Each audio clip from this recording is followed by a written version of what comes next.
शरीर की अभिलाषाओं से कैसे बचें।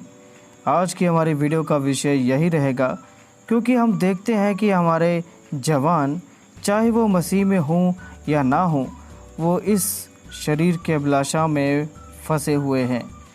इस पर वीडियो बनाने के लिए मुझे बहुत सारे लोगों ने पहले ही से बोल रखा है। बने रहिए हमारी वीडियो के अंत तक।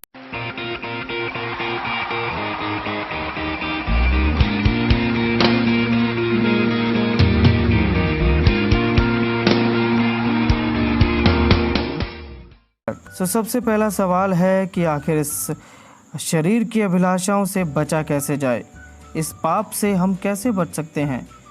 ये भी हम बताते हैं भजन संहिता अध्याय 119, जब हम पढ़ते हैं वचन 9, वहाँ लिखा है, जवान अपनी चाल को किस उपाय से शुद्ध रखे। अगले वचन में लिखा है, तेरे वचन के अनुसार सावधान रहने से।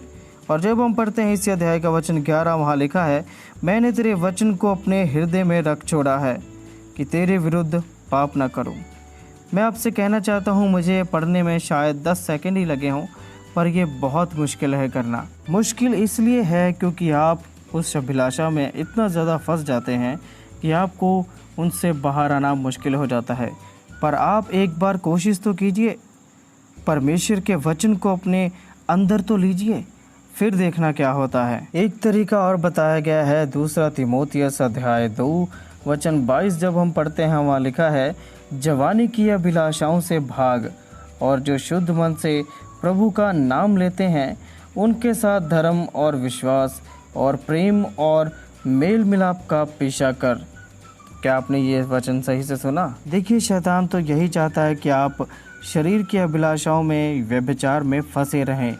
पर बाइबल हमें पहले से ये कहती है, यदि आप पढ़ते हैं बाइबल तो वह पहले से ये कहती है कि आप उसमें फंसे ही ना, आप उससे दूर ही रहें। ऐसे मौक़ों से आप दूर ही रहें, क्योंकि पहला पतरस अध्याय 2 वचन 11 भी हमें यही कहता है।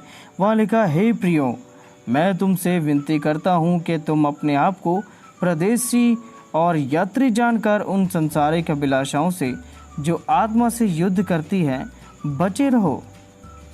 आमीन। क्योंकि पहला थिस्सलुनीकियों अध्याय 4 वचन 3 भी हमें यही कहता है। परमेश्वर ने कहा, क्योंकि परमेश्वर की इच्छा यह है कि तुम पवित्र बनो, अर्थात व्यभिचार से बचे रहो। आमीन। मेरे प्रिय दोस्तों, इस आखिरी वचन के साथ मैं आपको इस वीडियो की समाप्ति की ओर लेकर जा रहा हूं।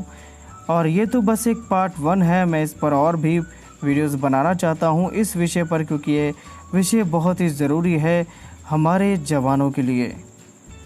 जब हम पढ़ते हैं इफिसियों अध्याय 5 वचन 3 में, वहाँ हमें कुछ अलग तरीके की शिक्षा दी जा रही है। वहाँ हमें सिखाया जाता है कि जैसा पवित्र लोगों के योग्य है, वैसा तुम में व्यभिचार और किसी प्रकार के अशुद्ध काम या लोभ की चर्चा तक ना हो।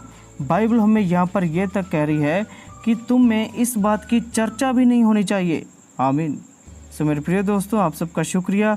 इंतज़ार कीजिए पार्ट 2 का। मैं जल्दी फिर लौटूंगा बाइबल की कुछ नई वीडियोस के साथ। तब तक आप लोग खुश रहें और प्रभु में हमेशा आनंदित रहें।